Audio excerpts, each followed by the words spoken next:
Hey there, this is Jareen Khan. একটা গল্প শুনবেন?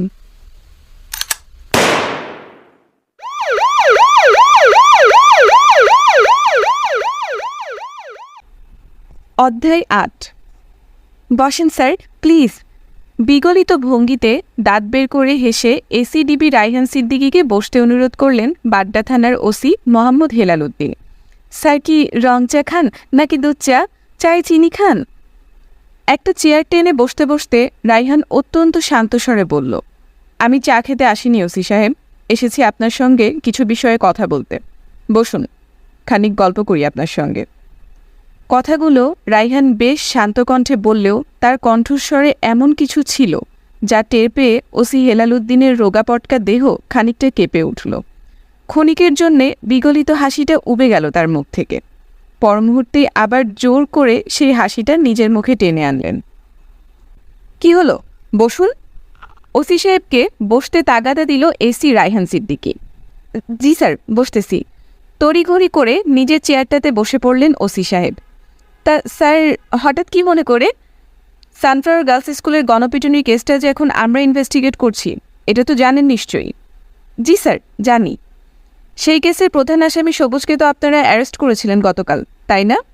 রায়হান ভ্রুকুটি করল। আমি তার সঙ্গে একবার কথা বলতে চাই।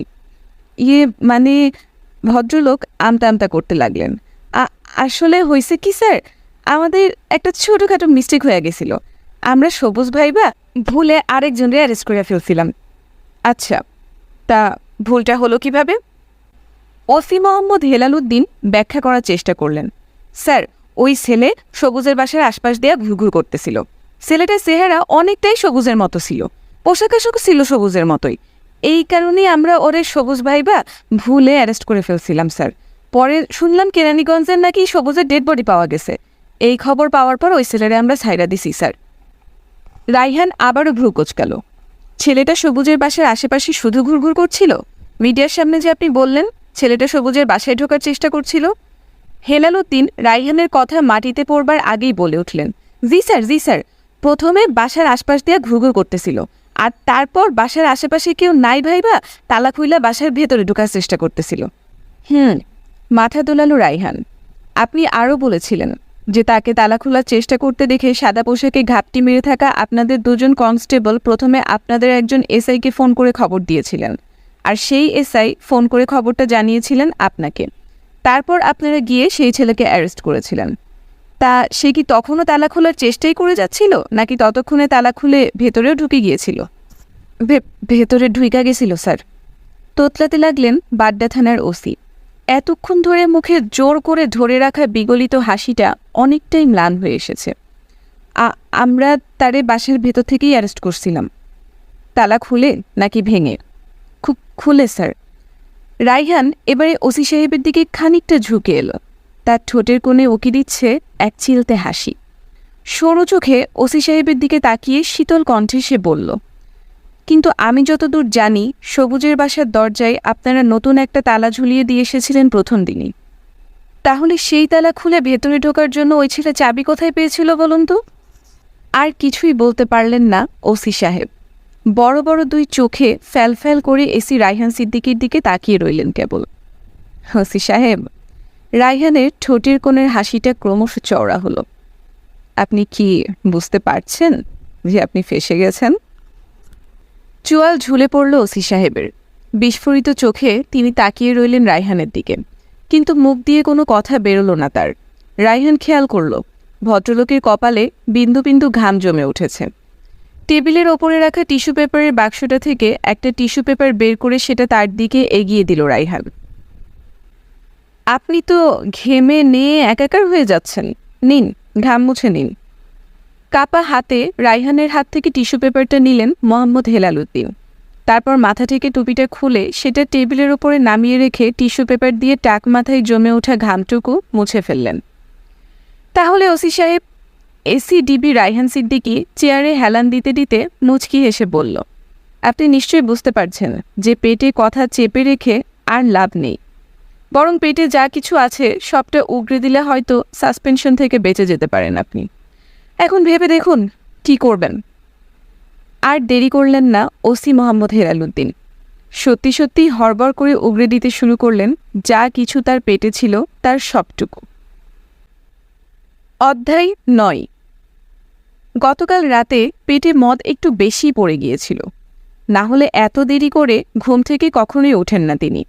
আজ ঘুম ভাঙার পর শোবার ঘরের পূর্ব দিকের দেয়ালে ঝোলানো দেয়াল ঘড়িটার দিকে তাকিয়ে দেখলেন দুপুর 1:45 বেজে গেছে প্রায়।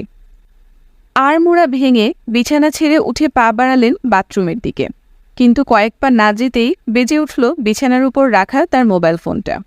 একবার ভাবলেন এখন কোনো কল ধরবেন না তিনি, আগে দাঁত ব্রাশ করবেন, হাত মুখ ধোবেন, এরপর খাওয়া দাওয়া সেরে এসে দেখবেন কে কল দিয়েছিল। পর মুহূর্তেই আবার ভাবলেন না, জরুরি কলও তো হতে পারে। এমনটা ভেবেই ঘুরে দাঁড়িয়ে আবার বিছানার কাছে ফিরে এলেন। মোবাইল ফোনটা বিছানার উপর থেকে তুলে নিজের চোখের সামনে ধরলেন। ফোনের পর্দায় ভেসে ওঠা নামটা দেখে ভ্রু কুঁচকে ফেললেন তিনি। বাড্ডা থানার ওসি মোহাম্মদ হেলালুদ্দিন কল করেছেন। কিন্তু কেন? এর সঙ্গে যত টাকার কথা হয়েছিল তার পুরোটা তো আমি গতকাল রাতেই তাকে বুঝিয়ে দিয়েছি, তাহলে এখন আবার কল দিচ্ছে কেন? মনে মনে ভাবলেন তিনি, নির্ঘাত মুখ বন্ধ রাখার জন্য বাড়তি টাকা চাইতে। হ্যাঁ ওসি সাহেব, বলুন। ওপাশ থেকে ভেসে এলো মোহাম্মদ হেলালুদ্দিনের ভয়ার্থ কণ্ঠস্বর। বড় একটা ঝামেলা হয়ে গেছে তরফদার সাহেব। কি ঝামেলা? জানতে চাইলেন সৌরভ তরফদার। কি হয়েছে তা খুলে বললেন ওসি হেলাল। প্রথমেই জানালেন যে সানফ্লাওয়ার গার্লস স্কুলের গণপিটুনির কেসটা তো বন্ধ হচ্ছেই না, বরং গতকাল কেরানীগঞ্জে ধলেশ্বরী নদীর পাশে পাওয়া মৃতদেহটা সবুজের বলে শনাক্ত হওয়ার পরে ঝামেলা আরও বেড়ে গেছে। কেসটা এখন চলে গেছে ঢাকা মেট্রোপলিটন পুলিশের ডিটেকটিভ ব্রাঞ্চের হাতে। ওসি হেলালুদ্দিনের এখন আর কিছুই করার নেই এখানে, সব কিছু তার নিয়ন্ত্রণের বাইরে চলে গেছে। হেলালুদ্দিন এও জানালেন তিনি যে সৌরভ তরফদারের কাছ থেকে মোটা অঙ্কের টাকা নিয়েছেন অন্য আরেকজনকে সবুজ সাজিয়ে গ্রেফতার করে কেসটা দ্রুত বন্ধ করে দেওয়ার জন্য, এবং যাকে সবুজ সাজিয়ে গ্রেফতার করা হয়েছিল সে যে এর আগেও একাধিকবার টাকার বিনিময়ে অন্যের অপরাধে জেল খেটেছে সেটা ডিবির তদন্তকারী গোয়েন্দা রায়হান সিদ্দিকী জেনে গেছে। সবটা শুনে ক্ষমতাসীন রাজনৈতিক দলের নেতা সৌরভ তরফদারের মেজাজ খিচড়ে উঠল। প্রচণ্ড রাগে মাথায় রীতিমতো আগুন ধরে যাওয়ার উপক্রম হলো যেন তার। আমি তো জানতাম তোর শুধু মাথার ওপরে চুল নেই। দাঁত মুখ খিচিয়ে ধমকে উঠলেন তরফদার সাহেব। রাগের চোটে যে তিনি আপনি থেকে সরাসরি তুইয়ে চলে এসেছেন সেটা হয়তো খেয়ালই করেননি। এখন তো দেখছি তোর মাথার ভেতরে মগজও নেই। তুই মিডিয়ার সামনে কোন দুঃখে বলতে গিয়েছিলি যে সবুজকে তোরা ওর বাসা থেকে অ্যারেস্ট করেছিস?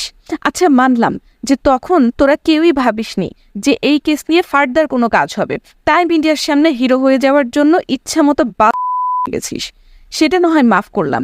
কিন্তু এখন যখন এই কেস নিয়ে নতুনভাবে কাজ হচ্ছে তখন তুই কোন আক্কেলে সব ফাঁস করে দিবি? আমি ফাঁস করতে চাই নাই তরফদার সাহেব, কিন্তু ওই রায়হান সিদ্দিকী যেমনে আমারে ধরছিল আমার ফাঁস না কইরা কোনো উপায়ও ছিল না। মরিয়া হয়ে তরফদার সাহেবকে বোঝানোর চেষ্টা করলেন বাড্ডা থানার ওসি। এখন আপনি আমারে বাঁচান তরফদার সাহেব, আমার পোস্টিং। তোর পোস্টিং হোক। এবার রীতিমতো গর্জে উঠলেন সৌরভ তরফদার। প্রচণ্ড রাগে দিশেহারা হয়ে তিনি যে নিজের আঞ্চলিক ভাষায় কথা বলতে শুরু করেছেন সেদিকে খেয়ালই নেই তার। তুই যদি আর একবার আমারে ফোন করস তোর পোস্টিং আমি জাহান্নামে করুম। ফোন রাখ মাথা। লাইন না কেটেই ফোনটা বিছানার ওপরে আছড়ে ফেললেন সৌরভ তরফদার। তারপর প্রচণ্ড রাগে গজগজ করতে করতে ঘরময় পায়চারি করতে লাগলেন। তবে তার যে শুধু রাগই হচ্ছে তা না, বরং রাগের চাইতে বেশি হচ্ছে দুশ্চিন্তা। লিডার, দলের একজন একনিষ্ঠ কর্মী এবং সৌরভ তরফদারের ডান হাত মজনুর কণ্ঠ ভেসে এলো শোবার ঘরের দরজা থেকে। পায়চারি থামিয়ে দরজার দিকে তাকালেন সৌরভ তরফদার। বল। ডিবির 3 জন অফিসার আসছে আপনার সাথে কথা বলতে। ইতস্তত ভঙ্গিতে দুহাত কচলাতে কচলাতে কথাটা বলল মজনু। রাজনৈতিক নেতার কপালে দুশ্চিন্তার ভাঁজ আরও গভীর হল। কণ্ঠস্বর যতটা সম্ভব স্বাভাবিক রেখে মজনুর উদ্দেশ্যে তিনি বললেন, গিয়ে বল এখন হবে না, আমি ব্যস্ত আছি। বলছিলাম লিডার। নেতার ডান হাত মুখ বাঁকিয়ে বলল, কিন্তু ওই 3 জনের মধ্যে যে বড় অফিসার সে অনেক ঘাটতেরা। ড্রয়িং রুমে ঢুইকা সোফায় বইসা পড়ল, তারপর বলল যে তার সাথে কোঅপারেট করলে নাকি আপনারই ভালো হইব। বস্তি, টাকা খাওয়ার ধান্দা। আপন মনে ভাবলেন সৌরভ তরফদার। ভেতরে ভেতরে খানিকটা স্বস্তিই পেলেন এই ভেবে যে কিছু টাকা পয়সা খরচ করে ব্যাপারটা দফা করে ফেলতে পারলে খারাপ কি। তরফদার সাহেব হাসলেন মনে মনে, সব শালা একই গোয়ালের গরু। ঠিক আছে, তুই গিয়ে ওনাদের বসতে বল, আমি আসতেছি। ঠিক আছে লিডার। চলে গেল মজনু। সৌরভ তরফদার চলে গেলেন শোবার ঘর সংলগ্ন বাথরুমটাতে। সেখানে গিয়ে বেসিনের কলটা ছেড়ে চোখে মুখে পানির ঝাপটা দিয়ে মুখটা ভালো করে ধুয়ে নিলেন। তারপর তোয়ালে দিয়ে মুখটা মুছে নিয়ে বাথরুম থেকে বেরিয়ে আলমারির সামনে গিয়ে দাঁড়ালেন। আলমারিটা খুলে ধবধবে সাদা রঙের একটা পাঞ্জাবি বের করে এনে সেটা গায়ে চাপিয়ে নিয়ে আয়নার সামনে দাঁড়ালেন। মাথার এলোমেলো হয়ে থাকা চুলগুলো আছড়ে নিলেন দ্রুত হাতে।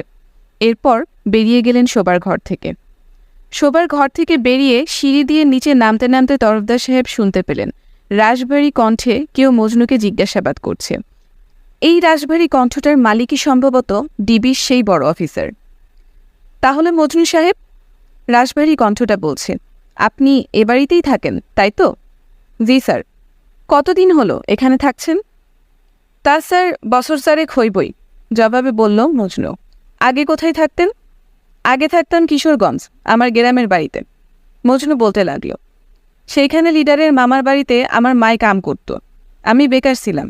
4 বছর আগে লিডার তার মামার বাড়িতে গেছিল। পরে আমার মায় তারে বলছিল আমারে ঢাকায় নিয়ে একটা কামের ব্যবস্থা করে দিতে। পরে লিডার আমারে সাথে করে নিয়ে আসলো। তারপর থেকেই আমি এইখানে। বেশ, তা মজনু সাহেব, গত পরশু রাত 11টা থেকে 12টার মধ্যে আপনি কোথায় ছিলেন? মজনু এবারে চুপ মেরে গেল। এদিকে প্রমাদ গুনলেন মজনুর লিডার সৌরভ তরফদার। আর এক মুহূর্ত দেরি না করে দ্রুত পায়ে সিঁড়ি ভেঙে নিচে নামেন তিনি। ওকে আমি একটা কাজে পাঠিয়েছিলাম অফিসার। রাজনৈতিক নেতার কণ্ঠ শুনে 4 জনের দৃষ্টি ঘুরে গেল তার দিকে। একটা সিঙ্গেল সোফায় বসে আছে ডিবির সেই বড় অফিসার, আর তার পেছনে দাঁড়ানো বাকি 2 জন। তাদের উল্টো দিকে দাঁড়িয়ে আছে মজনু। তাদের সবার দৃষ্টি এখন রাজনৈতিক নেতা সৌরভ তরফদারের দিকে। ডিবির 3 অফিসারকে এক নজর দেখে নিয়ে মজনুর দিকে তাকালেন তরফদার সাহেব। তাকে দেখে জানে পানি ফিরে পেয়েছে যেন বেচারা। একটু সরে দাঁড়িয়ে তরফদার সাহেবকে জায়গা করে দিল সে। তরফদার সাহেব তাকে পাশ কাটিয়ে ডিবির বড় অফিসার যেই সিঙ্গেল সোফাটায় বসে আছে তার উল্টো পাশের বড় সোফাটার কাছে এগিয়ে গেলেন। আমি সৌরভ তরফদার। ডিবি অফিসারের দিকে করমর্দনের জন্য হাত বাড়িয়ে দিলেন ক্ষমতাসীন রাজনৈতিক দলের নেতা। অফিসার সোফা ছেড়ে উঠে দাঁড়িয়ে তার হাত ধরে করমর্দন করলেন। আমি এসিডিবি রায়হান সিদ্দিকী। মুখে একটা মৃদু হাসি ঝুলিয়ে নিজের পরিচয় দিল ডিবির সেই বড় অফিসার। উল্টো দিকের বড় সোফাটা দেখিয়ে অত্যন্ত আন্তরিক ভঙ্গিতে সে বলল, বসুন প্লিজ। এসিডিবি মানে ডিবির অ্যাসিস্ট্যান্ট কমিশনার। তার মানে ওই বেটা হেলাল উদ্দিনকে যত দিয়েছিলাম একে কম করে হলেও তার 3 থেকে 4 গুণ দিতে হবে। বড় সোফাটাতে বসতে বসতে ভাবলেন সৌরভ। বলুন, আমি আপনাদের কি উপকার করতে পারি? রায়হান সিদ্দিকীও বসে পড়ল। তারপর ভারী কি চালে বলল, তরফদার সাহেব, আপনি আমাদের উপকার করতে পারেন কিছু তথ্য দিয়ে। কীরকম তথ্য? ভ্রু কোঁচকালেন সৌরভ তরফদার।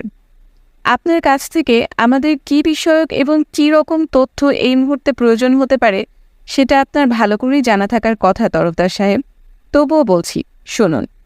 রায়হান বলতে লাগল, আজ থেকে 1 সপ্তাহ আগে আপনার প্রাক্তন স্ত্রী রেহনুমা আক্তার রানু সানফ্লাওয়ার গার্লস স্কুলে নিজের মেয়েকে ভর্তি করানোর ব্যাপারে খোঁজখবর নিতে গিয়ে ছেড়ে ধরা সন্দেহে গণপিটুনির শিকার হয়েছেন, যার ফলে মৃত্যু হয়েছিল ওনার। এই কেসটা প্রথমে বাড্ডা থানার আন্ডারে থাকলেও আজ সকালে কেসটা ডিবির কাছে হ্যান্ডওভার করা হয়েছে। আর ডিবির তরফ থেকে এই কেসটা ইনভেস্টিগেট করছি আমি। এখন এই কেসের ইনভেস্টিগেশনে প্রয়োজনীয় কিছু তথ্য আমরা আপনার কাছ থেকে জানতে চাই। যদিও অল্প কিছুক্ষণ আগেই বাড্ডা থানার ওসি তাকে সবটাই জানিয়েছেন, তবুও আকাশ থেকে পড়ার ভান করলেন তিনি। বললেন, বলেন কি অফিসার, এত হালকা একটা কেসের তদন্তভার ডিবিকে দেওয়া হয়েছে? হ্যাঁ। আর চোখে একবার সৌরভ তরফদারের পাশে দাঁড়িয়ে থাকা মজনুর দিকে তাকালো রায়হান। তারপর আবার তীক্ষ্ণ দৃষ্টিতে সৌরভ তরফদারের দিকে তাকিয়ে বলল, অটোপসি রিপোর্ট অনুযায়ী সবুজ খুন হয়েছে গত পরশু রাত 11টা থেকে 12টার মধ্যে, যে সময়টায় আপনি মজনুকে কোনো একটা কাজে বাইরে পাঠিয়েছিলেন। হ্যাঁ। আর চোখে একবার সৌরভ তরফদারের দিকে চোয়াল শক্ত হয়ে গেল তরফদার সাহেবের। শীতল কণ্ঠে তিনি বললেন, আপনি ঠিক কী বোঝাতে চাচ্ছেন অফিসার? আমি কিছুই বোঝাতে চাচ্ছি না, বরং বুঝতে চাচ্ছি। মুচকি হাসল রাইহান। আপনি আসার আগে মজনুর সঙ্গে কথা বলতে বলতে জানলাম যে সে আপনার খুবই বিশ্বস্ত লোক, আর নিজের জরুরি কাজগুলো আপনি নিজের বিশ্বস্ত লোক দিয়েই করাবেন, এটাই স্বাভাবিক। এখন আমি যেটা বুঝতে চাচ্ছি সেটা হচ্ছে, যে রাতে সবুজ খুন হলো সেই রাতে আপনি ঠিক কী জরুরি কাজে মজনুকে বাইরে পাঠিয়েছিলেন? এই বেটা এত বেশি পেঁচাচ্ছে কেন? বেশি চাপ দিয়ে বেশি টাকা আদায়ের চেষ্টা করছে, নাকি জুনিয়র দুটো সাথে থাকাই সরাসরি টাকার কথা বলতে পারছে না বলে এত পেঁচাচ্ছে? মনে মনে ভাবলেন সৌরভ। তারপর বললেন, ওকে আমি আমার একটা ব্যক্তিগত কাজে বাইরে পাঠিয়েছিলাম, আর কাজটা যেহেতু আমার একান্তই ব্যক্তিগত, তাই আমি এ ব্যাপারে কোনো কথা বলতে চাচ্ছি না। আপনাদের অন্য কোনো বিষয়ে জানার থাকলে প্রশ্ন করতে পারেন। গম্ভীর হয়ে উঠল রাইহান সিদ্দিকীর মুখমণ্ডল। চেহারার সেই গাম্ভীর্য নিজের কণ্ঠেও ঢেলে দিল যেন সে।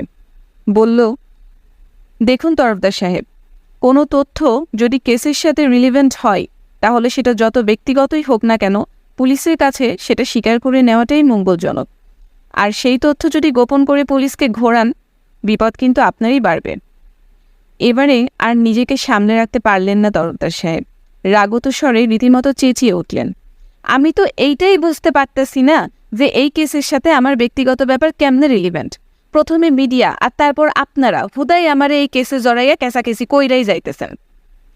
রাইহান কিছু বলার আগেই বেজে উঠল কলিং বেল। দেখ তো মজনু, আবার কে আসলো?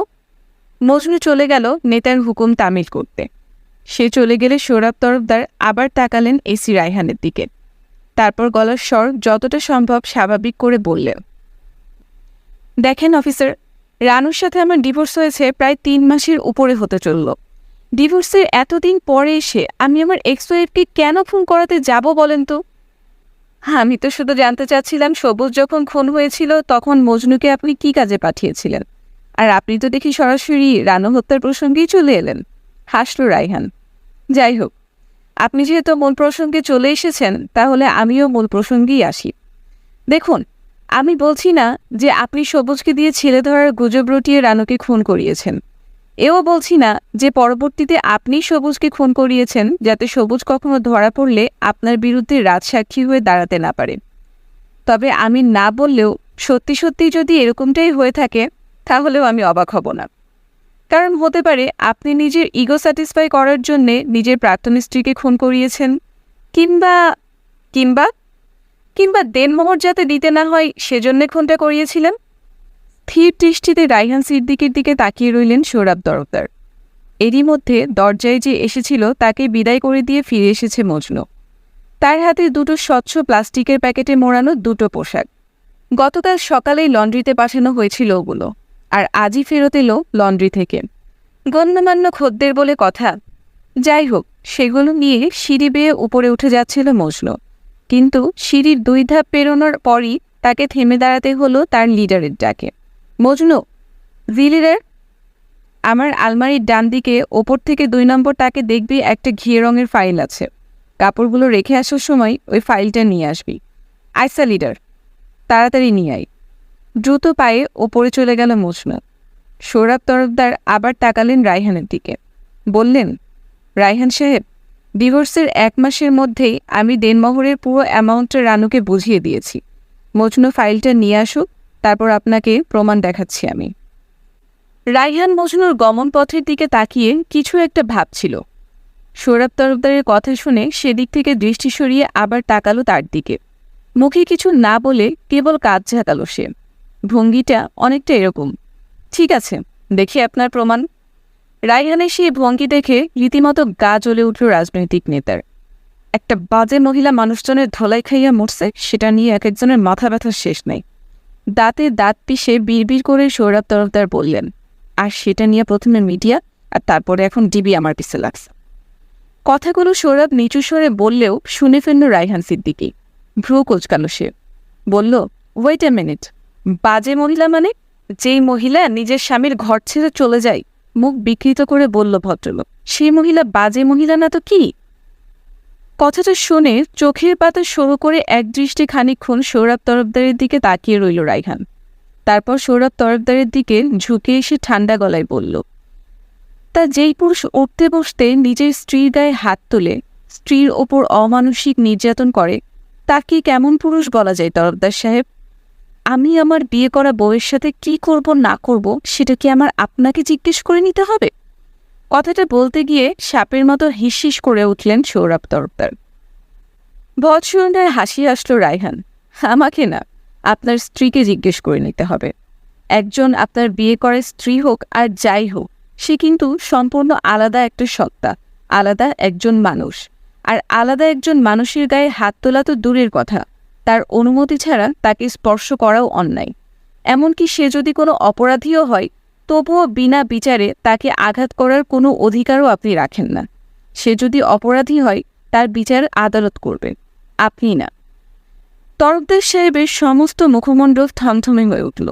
মুখে কিছু না বলে দুচোখে অগ্নিদৃষ্টি নিয়ে তাকিয়ে রইলেন রায়হানের দিকে। মানুষের চোখ দিয়ে যদি আগুন বেরোনোর ব্যবস্থা থাকত, তাহলে হয়তো এতক্ষণে ভস্ম হয়ে যেত এসি রায়হান সিদ্দিকী। ফিরে এলো মজনু, সঙ্গে বগল দাবা করে নিয়ে এলো একটা ঘিয়ে রঙের ফাইল। ফাইলটা সৌরভ তরফদারের হাতে দিল সে। তরফদার সাহেব সেই ফাইলটা এগিয়ে দিলেন রায়হান সিদ্দিকের দিকে। এখানে তালাকনামা থেকে শুরু করে দেনমোহরের কাগজ পর্যন্ত সবই আছে, দেখুন। থমথমে গলায় কথাটা বললেন সৌরভ তরফদার। হাত বাড়িয়ে ফাইলটা নিল রায়হান। সেটা খুলে দেখল, তরফদার সাহেব ঠিকই বলেছেন, সব কাগজপত্রই আছে ফাইলটার মধ্যে। দেনমোহরের কাগজটা ভালো করে খুঁটিয়ে খুঁটিয়ে দেখল সে। হ্যাঁ, দেনমোহরের পুরোটাই বুঝিয়ে দেওয়া হয়েছে রানুকে। নিচে সাক্ষীদের স্বাক্ষরও আছে দেখা যাচ্ছে। রায়হান পকেট থেকে নিজের মোবাইল ফোনটা বের করে এনে কাগজপত্রগুলোর ছবি তুলে নিল। তারপর মোবাইল ফোনটা আবার পকেটে চালান করে দিয়ে ফাইলটা বন্ধ করে সেটা সামনের সেন্টার টেবিলের উপরে রেখে দিল। আপনার আর কিছু জানার আছে অফিসার?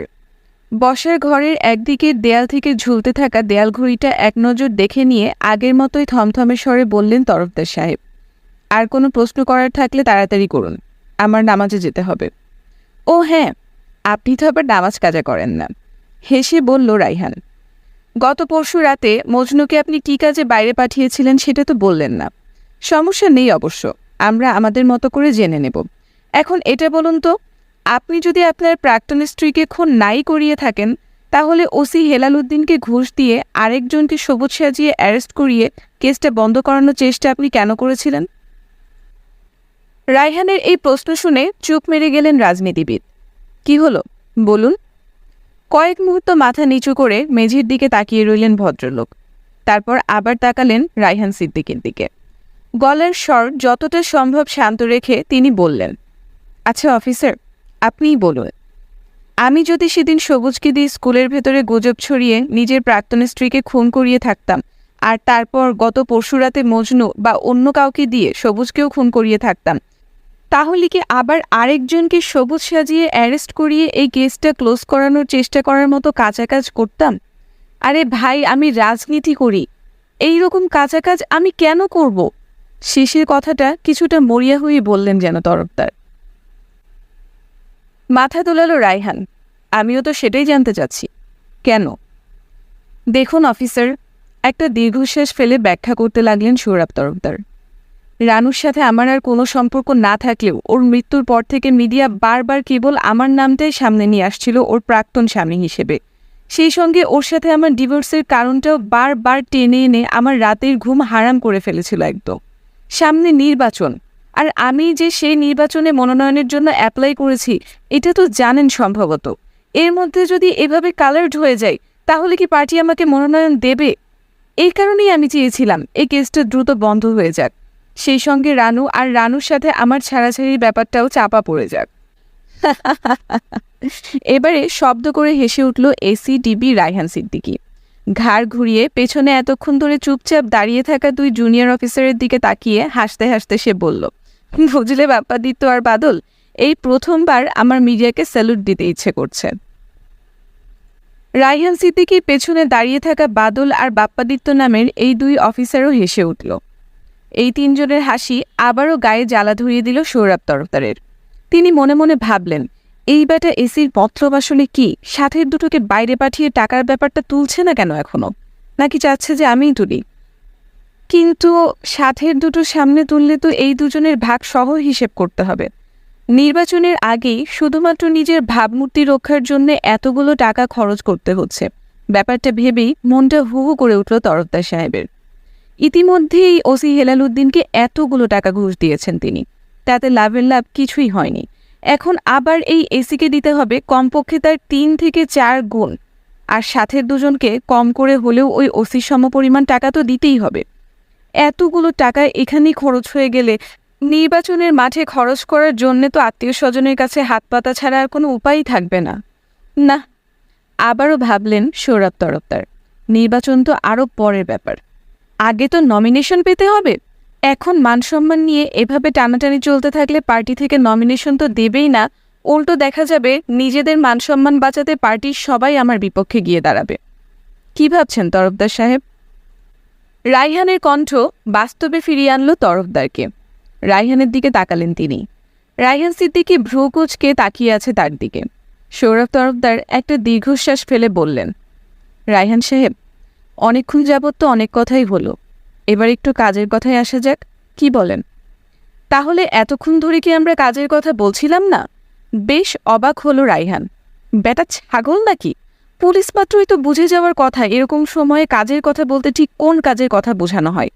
ভেতরে ভেতরে প্রচণ্ড বিরক্ত হলেন সৌরভ।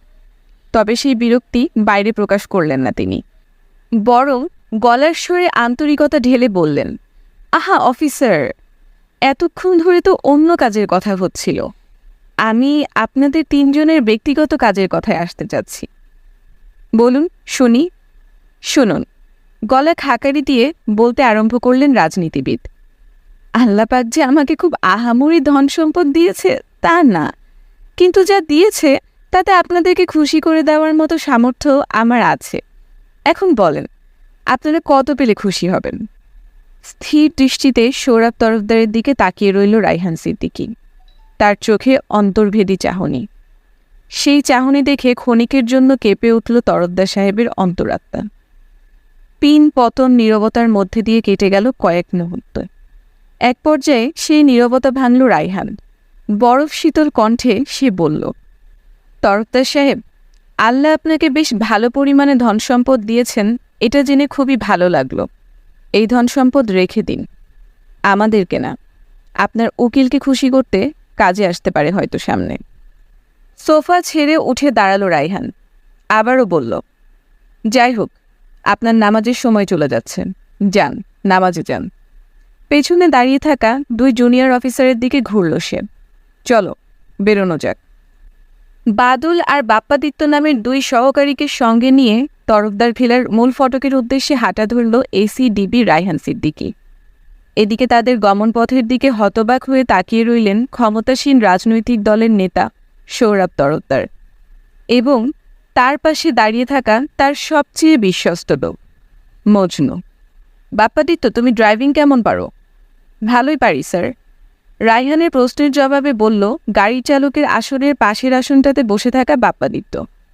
আচ্ছা, বাদল মধ্যবাড্ডায় নেমে যাবে, তখন তুমি গাড়ি চালাবে। Okay sir. আর বাদল? জি স্যার। চালকের আসনে বসে গাড়ি চালাতে চালাতেই রায়হান সিদ্দিকীর ডাকে সাড়া দিল এসআই বাদল। তুমি মধ্যবাড্ডায় নেমে যাবে, পেছনের আসন থেকে বলতে লাগলো রায়হান।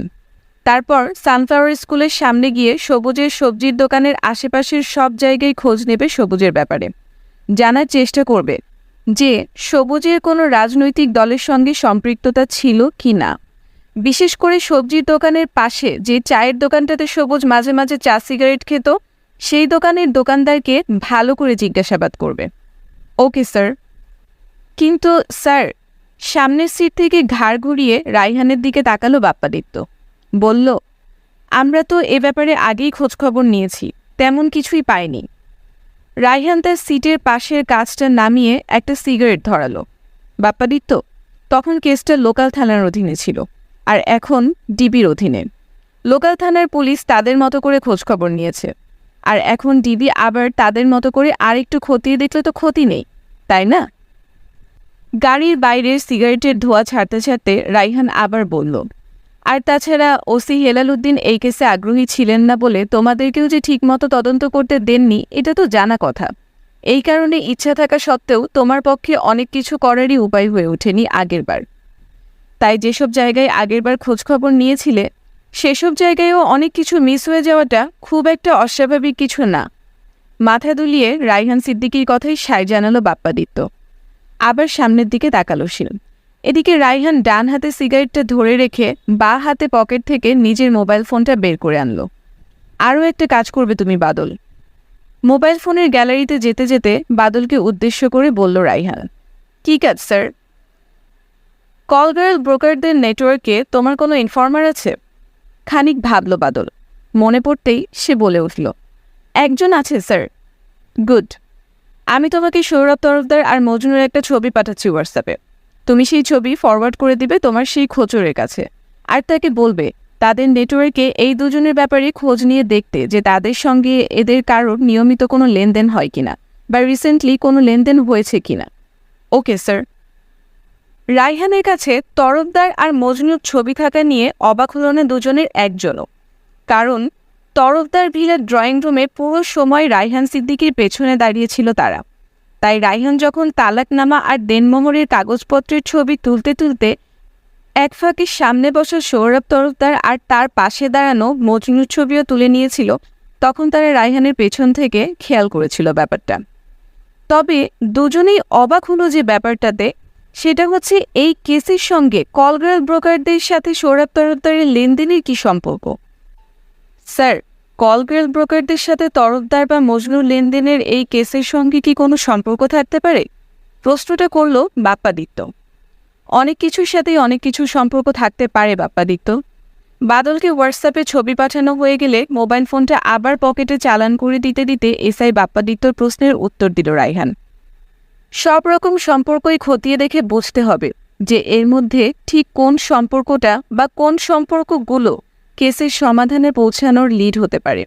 তারপর সেই লিড ধরেই সামনে পৌঁছাতে হবে। বুঝতে পেরেছ? পেরেছি স্যার।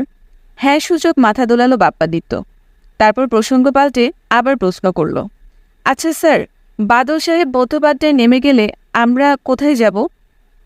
কেরানীগঞ্জ। ছোট হয়ে আসা সিগারেটটাই লম্বা একটা টান দিয়ে বলল এসিডিবি রায়হান সিদ্দিকী। সবুজের ক্রাইম সিনটা একবার সরেজমিনে দেখে আসা দরকার। এই গল্পের বাকি অংশের কিছু অংশ শুনবেন আগামীকাল ঠিক রাত 10টায়।